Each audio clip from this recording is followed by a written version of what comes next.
Please welcome Vaidya Priyanka.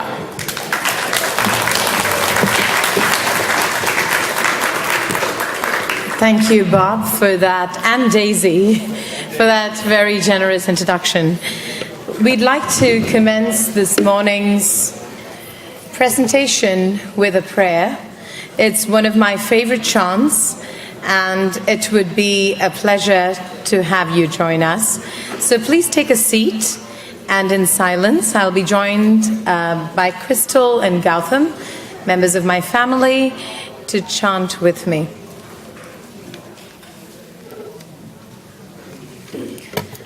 Asato ma satgamaya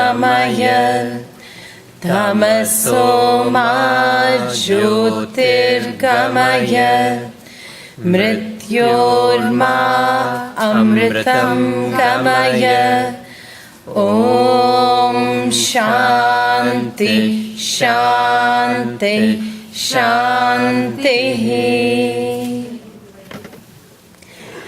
Thank you. Namaste and welcome to day 2 of this beautiful World Vegetarian Day. I love Dixie and everything that's associated with her. I think she's been given Ayurveda intravenously and she didn't know it for about at least 2.5 decades or more. So it's an honor and a privilege to represent my lineage this morning. And it's lovely to see all of you, many familiar faces, and some I see very often, and others that I would like to see. So I come from God's own country. It's actually called that by a tourist poster. It cannot be more apt. This is how the backyard looks. And I think if your backyard looks like this, we'd all be a lot happier. It's a little place in India called Kerala. It's the southwestern region of India. And since we commence with a prayer, and not many of us speak Sanskrit, the meaning is a very beautiful one. It says, "Take me from untruth to the truth, from darkness to light, and from death to immortality." Very plainly put, this is exactly how Ayurvedic medicine started its origins. Ayurveda is the science of life. It is one of those sciences which is part and parcel of our everyday being. It is something that we grew up with, and I'm very happy that I have been given both the language skills and the education to be able to bring it to my Western family. The Bay Area is my home. In fact, I feel more home here sometimes than I even do in Kerala. A lot of lovely reformations happen here, and that intermingled with the ancient knowledge of the East can in fact provide the most beautiful marriage there is in the field of health. So today I wanted to discuss the world's first and foremost food rules from the ancient science of Ayurveda. So the Om in our family's practice, besides being the primordial sound of balance, also means authentic, universal, and meditative. Now, what do I mean by authentic, universal, and meditative? It means that the knowledge is authentic. It's universal because it is for everybody. Many years ago, I was told, can I practice Ayurveda? I'm actually from Germany. And I would tell people, you can practice Ayurveda if you have a heart that beats, and if you have a liver that needs to be cleaned, and if you have a nose that wants to smell better, and a tongue that wants to feel the nuances of cuisine that is strewn all over the world, then you become a candidate to practice this beautiful aspect of medicine. And that's why it's universal. It's meditative because our lives are so crowded. They're always rushed. We're always running from one thing to the other, not giving ourselves time to heal in between. I think life should be lived in its passes. Life should be lived in its meditative glimpses. And that level of silence, if you were to do anything with that as the premise, automatically your life will be healthier, leave alone fantastically happy. This is the first rule that I often talk about rising before the sun. The reason why we ask all of our people who practice this beautiful medicine to rise before the sun is, when you rise before the sun, the most beautiful beings, the energy of the most beautiful beings are at play. There is silence in the world before all of the action happens, be it, the traffic on the road, or the numerous things about getting a little child ready for school, or your laundry list, or conference calls from overseas, which is very familiar amongst the software engineers. It is just quiet.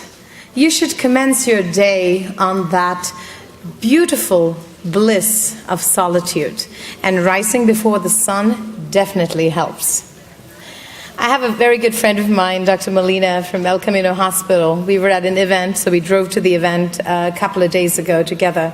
And he was telling me, he said, people don't understand how important it is to wake up early. And he also went on to say that when you sleep too little, you're putting yourself at tremendous risk for cardiovascular disease markers. And if you sleep too much, you'll have a very good chance of getting cancer. So why not go to bed in an earthly hour and rise with the angels? Seems very delightful. And I know all of you can do it. It puts back the romance in your life, even if you live by yourself. The next is yoga. Now, yoga is true union.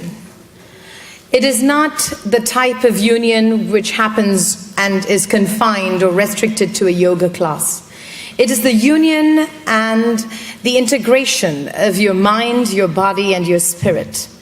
It's about the poetic gestures that vocabulary does with the rest of your body. It is about speaking truth, speaking clearly, having conversations and not confrontations. It is about cleaning yourself out, or rather preventing yourself from being dirty, in all senses of the word. In Malayalam, we have a proverb, which is the language spoken in Kerala. We have a proverb that says, Vakku Agniyana. Vakku, your word, is fire. So if your word is fire, it can create a lot of havoc in your body. So think before you speak, and speak only things that have to be spoken, which are just blessed with positive energy. And that automatically makes all the not so happy faces, which are the cells which are strewn all over your body, which can become disease, into beautiful smiley faces with some tie-dye. We're in the Bay Area, right? We need that. It creates spunk in your life. Very electrifying, beautiful spunk. And, of course, to meditate every day. Meditation. I always believe meditation is a dance of consciousness. It takes you all the way from rhythm and raga, as we call it, to those little nuances of tune all over your body. It is not about sitting on a mountain quietly, wearing robes of orange and white, which I'm sure have its merits. But when we're living in an everyday world, you want to be able to make sure you schedule your meditation in so that the rest of your day would be meditative. I'm a practitioner of the TM technique, Transcendental Meditation, and I have been a meditator for as long as I can remember. What it gives me is clarity, focus, and dedication. And I believe that if you have clarity, focus, and dedication, there is nothing in this world that cannot be yours if you want it. And meditation puts you into that groove of accomplishing it in your time and not to create unnecessary competition. The next is marma. My lineage is known for this technique called marma, not to be confused with acupressure massage, which I believe is the greatest insult definition of marma.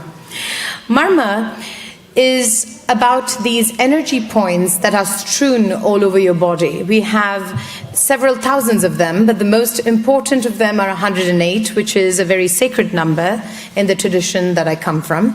107 of them are strewn all over the body, and the 108th being the mind, which goes on to prove that the mind is a very required participant to help with your healing, your health, your wellness, relaxation, or rejuvenation. We do an entire gamut of marma therapies in our practice in the South Way, and marma creates restoration where most other things have not found a cure. I'm very happy to report that a lot of my very good friends and colleagues in the Western medical field have embraced marma wholeheartedly. It's almost like the woman in the class who was so attractive that was, wanting of that attention because of her beauty and charm, and suddenly marma is all over the place and everybody's asking her out to dinner. So it's a good thing. It's a very good thing. People ask me, what's your dream, Vaidyaji? And I tell them, I only have one dream, wish, desire, whatever. By the time I leave the planet, I want to be able to see the perfect marriage between Eastern and Western medicine. Maybe I shouldn't call it marriage. I'm not married. I should probably call it like a very soulful relationship and connection. And marma would be a very essential component of that. The next is about water. Our entire bodies are filled with water. And we have to realize the value of water in our lives. It's so important to hydrate. Your body dispels between 2 and 2.4 liters every single day. You have to drink water, but at the same time not gulp water. If you gulp water, you will stress out your kidneys. So it's important to sip water. Drink water even when your body is not telling you that it is thirsty. Drink water because it is important to hydrate. It's great for beautiful hair, has vanity aspects of great skin, is very good for your brain and focus, will prevent you from having any type of headaches, and will optimize on your digestion. In addition to all of this, water creates the true essence with which your emotions guide your everyday activities. So to be able to drink a lot of water and understanding and being very conscious of when and where you drink it is also of importance. Make sure you do not drink water with meals, because then you would dilute your gastric juices. It is very important to take a little hiatus between when your last mouthful of food is had and when your first sip of water is had. We normally say between 20 to 25 minutes. It is a good time. And it's also important to understand that when you eat, you don't have to eat until somebody else's stomach is full.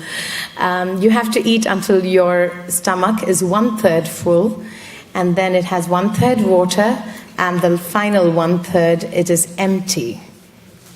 So we have space for the liquid and the solids to play around. You don't want them to go into other organs. Usually when you eat too much, what happens is that the rest of the organs start getting toxic inputs, because there is no way in which these gastric juices can in fact really help with digesting your food. Next, this is very important. Individual recommendations and combinations. This particular few words is the reason why I became an integrative as well as a holistic doctor. First of all, I was born into a lineage of many years, and I thought that the wisdom should not be wasted. But at the same time, my parents are Western medical doctors, and they wanted me to be a Western medical doctor. So I decided to go and shadow some doctors during my time in England. And I went and spent some time with a gastrointestinal specialist who was very well known in that area. And I didn't like what I see. I was like, ew. I said, I don't think I'm going to spend the rest of my life, cleaning out other people's guts. before surgery. I don't think so.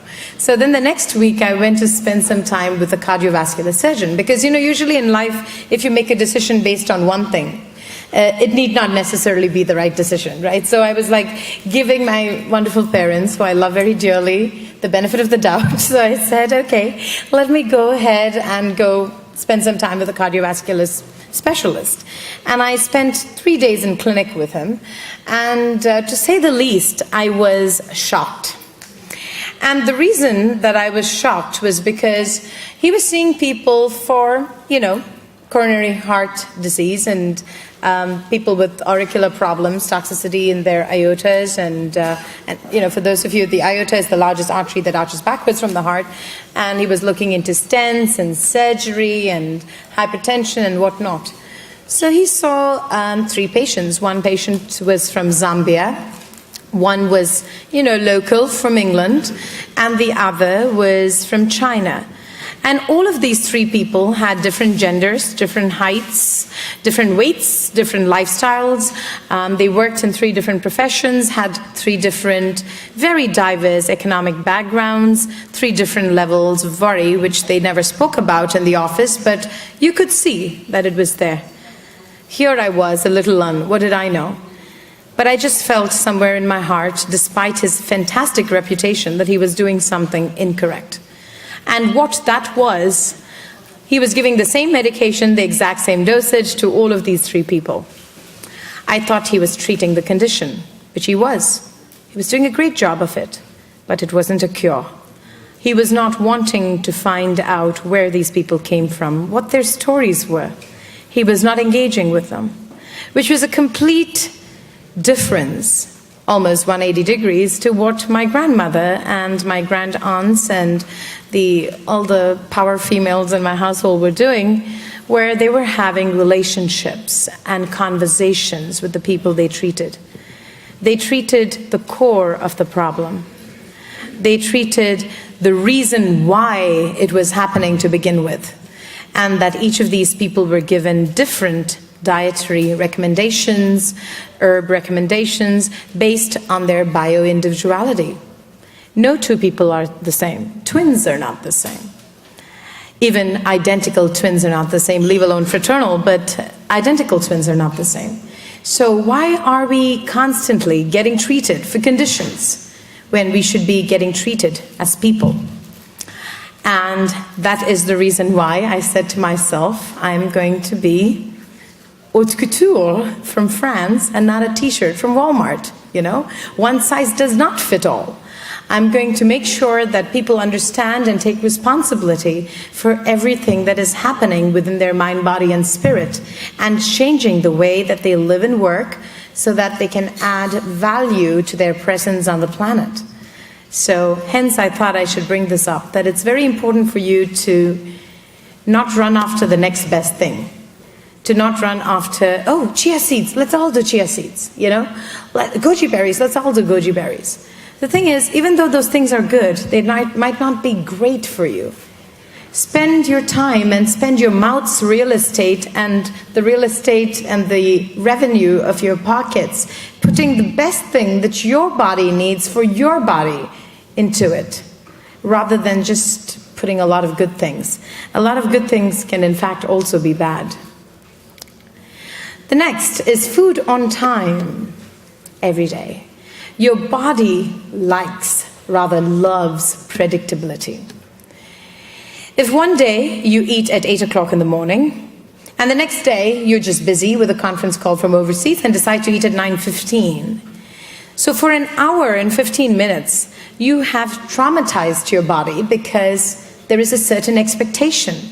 Think of food on time as a clingy boyfriend. Okay? True. You want to be somewhere on time? Now he's going to get antsy if you're not there in that minute, right? Do that. Do that honor to your body, okay? Make sure you eat food on time. There are certain times in which your food needs to be eaten in order to create perfect rejuvenation for your body. So breakfast at about 8 o'clock, lunch at about noon. Make sure your largest meal is lunch because your digestive juices are on full force at that time. And make sure your dinner is around sunset, 3 hours before your bedtime, which would be considered optimal. Next is a concept called Agni, which is the digestive fire. In Ayurvedic medicine, we believe that if your digestion is perfect, everything else in your body will be synchronized and be perfect. I know recently we've had so many probiotics in the market, correct? And everybody's like, oh, what do I do for my digestion? Especially if you're vegan, my God, they're like, oh my God, what are you going to do without yogurt in your life, right? Which Miyoko spoke very articulately about yesterday. And I must tell you, though, that your body actually has enough good bacteria. You just have to harness it. Similarly, your body in different combinations can create the perfect protein blend. You don't have to run after it. What did we do when all these things were not there? Is it that we all fell off and died? We didn't. We lived very well. The only problem, which I believe is a big issue, not only two problems actually. One is stress, definitely. Stress over everything, idiopathic stress, emotional stress, environmental stress. And the second is pollution. The way that our food has been contaminated, convoluted, transformed, and recreated, playing God or goddesses has never worked. So besides those two issues, I don't think we have too many. The rest of them are man-made. Even these, to a large extent, are. So, Agni and digestive fire, I'm going to teach you some skills, which I've already spoken about, a little bit of them, but the rest of them I will teach you some more skills to keep that Agni in check. Okay, your digestive fire. There's going to be time for questions, so don't worry. This is a concept called rasa, or taste. There are 6 different tastes that we all look for. It's called Arum Suvai or Ara Suvai, 6 tastes. And the tastes are as follows. It's bitter, right at the back. Sour on 2 sides towards the back of the tongue. Salty and astringent, and pungent rather, right in front of that. And the tip of your tongue is given to sweet. So recently we did a detox, and people were like, oh my God, no sweet, no wheat, no dairy, my God, I'm going to die on this. And I said, well, since you came to live, we'll make sure that that goal is met. You're not going to die. So there was one man who told me, Vaidyaji, I will do this, but you have to permit chocolate. And I said, okay, no problem, we'll permit chocolate. Of course, little did he know that sneaky Vaidya Priyanka was going to allow him to lick the chocolate at the tip of his tongue and gratify him. And he was gratified. So I gave him the most delectable piece of chocolate. I broke it up into minute pieces. I kid you not. It's like microsurgery, okay? Minute pieces. And I allowed him to keep it in the tip of his tongue. He was doing quite a good Barnum and Bailey balancing act, and he's like, this is torture. He said, this is like being in a concentration camp. What are you doing? It's like tip of the tongue. But I gave it to him, and guess what? Not only was he satiated, after 3 days of that complete nonsense, I told him, we have 3 more weeks to go. Are you sure? He says, I don't want the chocolate. And this is a chocoholic. This guy is addicted to chocolate. Whoever makes chocolate anywhere in the world, like he sat as the president of the chocolate board or something. And I did this to this man. And I told myself, I know it could be bad karma in some worlds, but in my heart it was good karma, but it worked. It really did. So if you really want to be on a detox, believe me, if you entertain the tip of your tongue, you're good to go. The next is a concept called Virya. So Virya is the heating and cooling energy of the body. Now, let's say that I have some yogurt with me. What is that? It's cooling energy, right? Like tender coconut water. Cooling energy. It makes my entire body cool.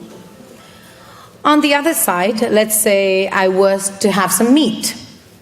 I wouldn't, but if I were to, it would be warming to the body. Your body is already warm. right? We are warm-blooded creatures. If your body is already warm, does it need the extra heat? No. So if you put the extra heat into your body, what happens? It needs an outlet. So in many cases, pimples come out, boils come out. You could have pressure in your eyes like glaucoma, different manifestations. Each individual is different. So the way that one person reacts to the heat, might not happen to another person. But such a thing can happen. So we have to harness this virya. So harnessing this virya, if your Agni is high, the virya will be working very well to make sure that the energy is beautiful. Next is a concept which is very important. It is called vipaka. The vipaka is the post-digestive effect, which is very important, because let's say you eat something and you feel as though a bunch of stones has been tied to the lower part of your stomach. Is that very enjoyable? I didn't think so. But there are lots of people who would do that. They know that they are gluten intolerant, but they want to fight this. So it's a real tussle, They're like, oh, what am I going to do? Everything there is gluten. Believe me, if you're looking for options, you'll find them. If you're looking for an easy way, you will become lazy. So it is all about creativity. I was able to, travel around the world for 93 days by being vegan and completely gluten-free. It gave me an opportunity and an impetus for people to understand what exactly I was doing. I'm not gluten intolerant completely. I know that. I know I'm not allergic to gluten. But do I feel better when I don't eat gluten? The answer is absolutely yes. So why would I want to deprive myself of that kind of joy, right? So the vipaka, which is the post-digestive effect, makes you feel wonderful every second of your life on the planet. So it's a good thing to think about, something to think about. Viruddha ahar. Viruddha is enemy, ahar is food. So I'm going to tell you about combinations that don't work. So bad food combinations, as they call it, viruddha ahar. Now, you'd be surprised at some of these, but I'm sure we'll have just a little bit of time for questions, which I'd be very happy to answer. Or you can always see me at the back at our booth and, I'll answer the rest of your questions. I said you'll be surprised at this because, most people don't do meat or dairy. The thing is that the combination of meat with dairy is really bad. It is like a death sentence for your stomach. It's really bad. So I know a lot of people who make their meat and cook it in milk or add yogurt in it. I come from the land of tandoori chicken, where they marinate the meat in yogurt. I'm not talking about tenderizing the meat. That I know chemically it can happen. But is it, as a good combination, good for your body? The answer is no. So these are enemies to each other, the meat with dairy. Dairy of any kind, yogurt, milk, all of it. The next is no fruit with dairy. If you were to just do these combinations that I'm telling you of, I can assure you, you will add 15 years to your life. 15 quality years. Okay? Because this, again, is a battle. Especially if they are sour fruits with milk. Think about it. How do you make paneer or cheese? You take the milk, put some lemon juice, and you make it, right? Now, in your stomachs, you have dilute hydrochloric acid already present and pyuric acid. Now, think about that. It's a complete party of acids, right? It's an acid party. And then there is lactic acid happening, and then there is this acid, that acid, and then citric acid comes in and says, what about me? And then before we know it, what's in your stomach? You have orange cheese, which is going to take longer than a piece of raw steak to digest. The reason I'm saying it so simply, Ayurveda is a very complicated science. It takes years of study and all of that, but I've done that for you. So this part of it is the simplest way that one can say it. It really is that bad for you. So please don't ever do that to yourselves. Is there a big difference in almond milk versus dairy in terms of what you're saying? No, this is dairy from a cow, or from a goat or sheep or any of those animals. Yeah, this is just animal stuff, not almond milk. Yeah, so almond milk is from almonds. It doesn't do bad. Okay, it's not bad for you. It's really good. So the next is no bananas with milk. So there is a little drive-in place called Falafel Drive-In. I'm sure some of you who've been in the Peninsula and South Bay have been there. Everybody goes there, okay? It's like the breaking in for Indians into the Middle Eastern culture, for whatever reason, in South Bay. Everybody goes to Falafel Drive-In. So Falafel Drive-In, the drink of choice that's available there is banana milkshake. So, you know, everybody goes there and the ceremonial ordering, somebody else takes you, somebody else orders for you. They're like, falafel, this falafel is awesome. There are so many other lovely ways in which it can be made. Constantly deep fried? No, they don't really do that. And I have eaten Middle Eastern food in the Middle East. And the bread is with white refined bread, you know, and on top of it, this banana milkshake. You are not going to feel hungry for years after this. It's like, if you really want to prepare for your afterlife and it's your last meal, that's what you need to do. Falafels and this flat bread, white bread, and banana milkshake.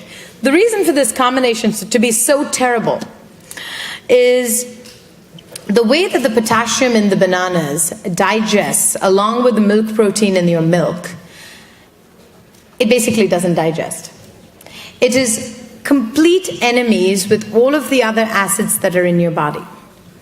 On the other hand, if you were going to make your shake in the morning with everybody, we're all doing a lot of nice vegan protein shakes, and you throw in a banana, throw in almond milk, throw in flax milk, hemp milk. You know, when I was in my teens and my early 20s, none of this was in the store. I mean, life is so easy now if you think about it, right? I mean, so many options. So no bananas and milk, please. When I mean milk, I really mean like dairy. It's very important to eat melons alone. So the reason why I say this about melons especially is because melons digest themselves very, very independently of other fruit in your body. So if you were to eat melons, make sure there's enough time between when you eat melons, or rather any fruit, away from your meal. The best time to eat fruit in general is for breakfast. So you can eat your melons separately, rather than mixing your melon with strawberries. Definitely no melon with prosciutto, we already know that. So, next. Honey should not be heated. I know there are some people who are strict vegans who don't do honey. We have our own bees in our backyard, and I have friends who keep bees. And the good thing about local honey is that it really keeps you away from having a lot of the common colds and allergies and things, because the bees have already been where your allergies come from. So a little bit of honey is a good thing. Why I'm saying it should not be heated is because when you heat honey, it becomes toxic. In Ayurveda, there's a line that says, honey when raw is nectar. Honey when heated is poison. There's lots of people who make bread with honey as an ingredient. And obviously that is heated honey, right? It happens with cookies. So please read labels. Do not allow a beautiful food of the divine to become toxic in your body. And of course, you should not mix equal quantities of honey and ghee for your constitution, but I don't think people are doing that on a regular basis, but that could be these two enemies. The next is to avoid peanuts. First of all, peanuts are not nuts. They are beans, they're legumes. And the second reason is because there was a recent study with lab rats. I don't know whether it was very recent, I think it's 3-4 years old, with lab rats, and they concluded that the aflatoxin that is present in the peanuts, aflatoxin, otherwise called Aspergillus flavus, is very, very carcinogenic to the rats. And very specifically, a hepatocarcinogen, which means a carcinogen that arises and really contributes to the liver. So there are lots of cultural things with peanuts. A lot of people eat peanuts. There's a huge peanut butter and jelly thing going on in this country. For all the little kids in my circle, I make sure that they eat almond butter with jelly. We're right next to the Philosopher's Stone Ground sprouted nut butters. I actually tasted it when they were setting up. I must tell you, Tim's done a fabulous job. It's just delicious.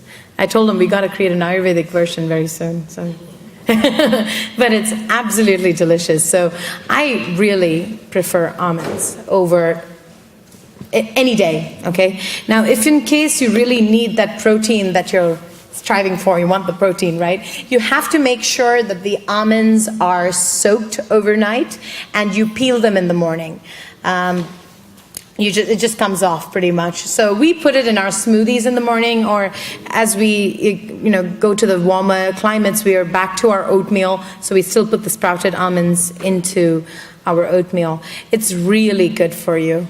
It's a great energy pick-me-up thing. Whenever we go to the mountains, when we go to the Himalayas or Kailash and we are trekking, we were taking a lot of the almond butters to go, because it's a really instant energy pick-me-up thing, and it's very, very nutritious, extremely nutritious.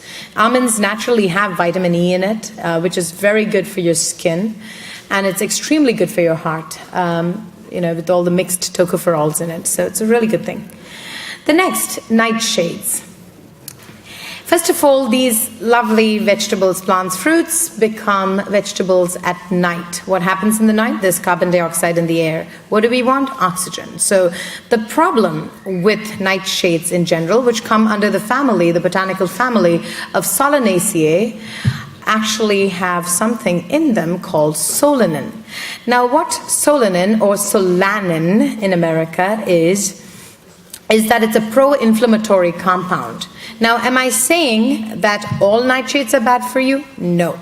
So we'll go over them one by one. First, tomatoes or tomatoes. I love them. We grew like a gazillion varieties in our backyard this summer. Thanks to Kashu and Kashi, that was like perhaps the best yields we've ever had. And cooked tomatoes are excellent for you. They release lycopene, which is very good for heart health. However, raw tomatoes are extremely acidic to the body.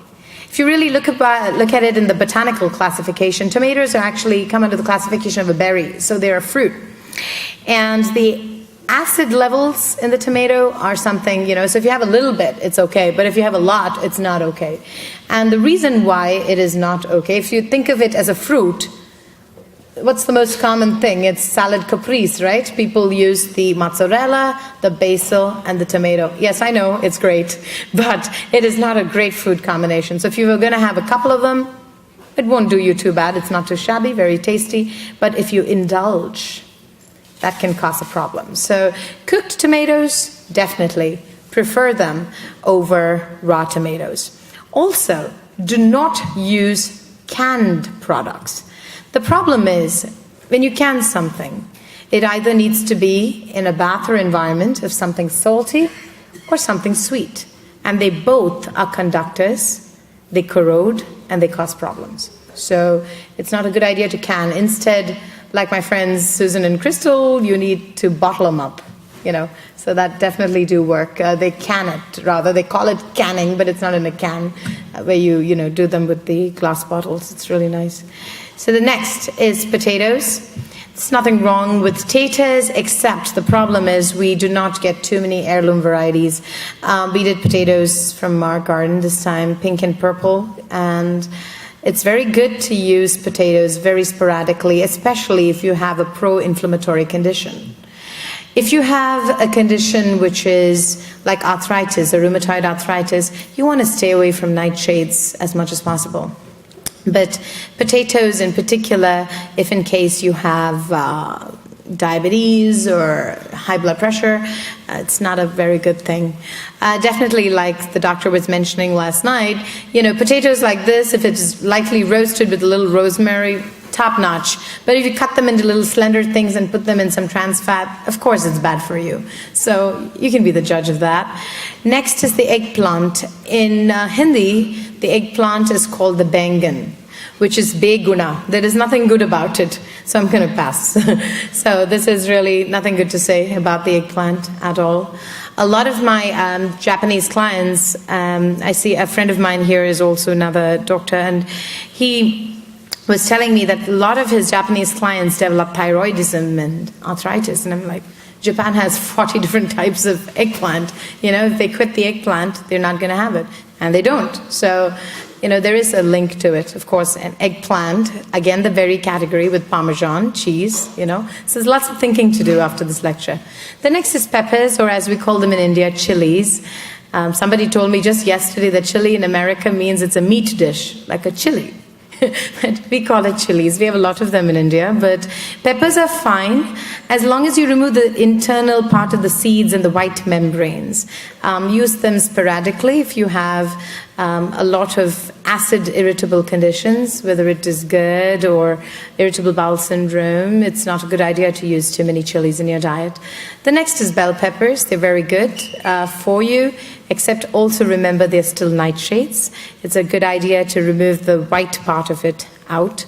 We make a really nice salad with it. It gives a lot of color, and as we know, more rainbow your diet, the more healthy you are. So bell peppers, again, I like them grilled, toasted. It's a little better that way. So think about it. They're lovely as a receptacle for putting in stuffed bell pepper. Very delicious. Next, fruit in general. Like I said earlier, make sure you eat your fruit always away from your meals. Please do not eat it as dessert. Don't eat it after your meal. It's not good for you. Next, we believe in being locavores, people who eat locally. As much as possible, know where your food comes from. Know your farmer. Know exactly the science behind what they're doing without adding any really bad chemicals and other things to it. So, the reason why I would like all of you to avoid ice in general is because ice is shocking to your body. Absolutely shocking. You're warm-blooded creatures, you're not lizards, you're not poikilothermic, and if you were lizards, ice water would be great. But since you're not, you should not be drinking ice water because it shocks your system and reduces the gastric impact which is present in your stomach. So avoiding ice is really recommended. Room temperature water, perfect. Next, eat only when happy. So my grandmother turned 99 this year.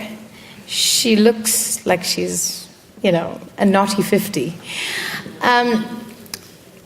This is one of her reasons for longevity. She was interviewed by a newspaper, and they asked her, what does it feel like to be 99? Do you think you'll make it to 100? She says, way past 100. And she was like, didn't even bother. And she said, what's the big deal, And she said one of the reasons why she's lived this long, first of all, I know a reason why she's lived this long. She yells when she feels like it, right?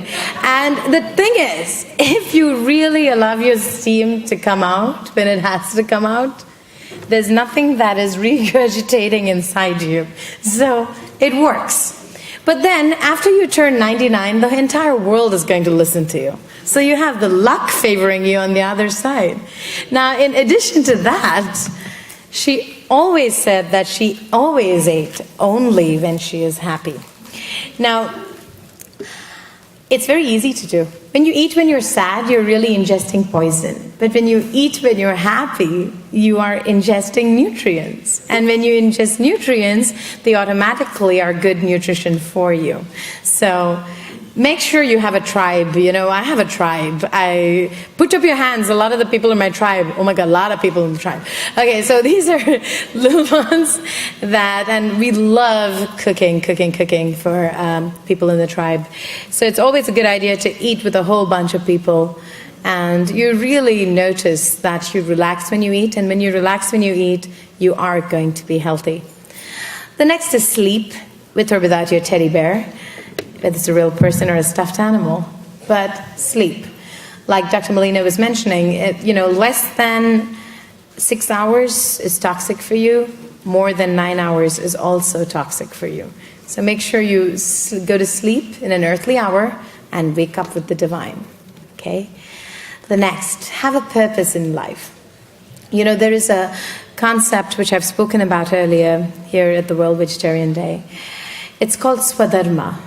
Swa, which means the self, and dharma. It's living for a reason that is greater than yourself, you know. And it's about the passion. It's about the gratitude. It's about being very divinely sophisticated. It's about having the storm in your life, which is inevitable. You get storms everywhere. Remember, whenever you do something wonderful in your life, people will always say nasty things about you. If you don't hear enough nasty things, it means you're not doing enough good things. I had a bumper sticker once when I lived in Berkeley, and it said, if you lack enemies, you're not doing anything worthwhile. And it's true, you know? It's like people want to be like you. Jealousy is admiration in war paint. You know?